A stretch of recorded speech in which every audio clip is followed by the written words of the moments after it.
In this guide, I'm going to show you how to fix Android Auto not working. This is Aiden from JustPause, and before we get into this guide, make sure to like the video and subscribe to the channel with all notifications on. It really does help with the channel and it lets us know that you want more content like this, so we greatly appreciate it. If at any point throughout this guide you did have any questions, just ask them down in the comment section below and we can help you out further. I'm going to be doing my best to reply to every single comment down there. First things first, swipe up and you need to open up your settings and you need to go specifically to security and privacy on here. So scroll down on here until you see security and privacy.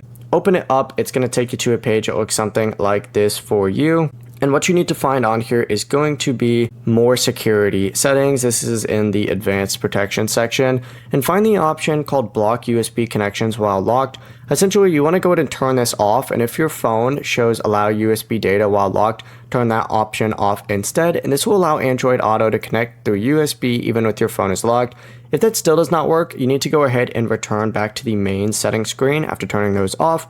And in this section, what you're going to want to go ahead and do now is scroll down, select apps, and then you need to find Android Auto on here. Select it, scroll down a little bit more on here, you're going to see storage, open that up and hit clear cache down in the very bottom, and then reconnect your phone to the vehicle and try launching Android Auto again, and you're good to go. Before you do leave, make sure to like the video and subscribe to the channel with all notifications on. It really does help with the channel and it lets us know that you want more content like this. We'd greatly appreciate it. And if at any point throughout this guide you did have any questions, just ask them down in the comment section below and we can help you out further. I'm going to be doing my best to reply to every single comment down there. Peace.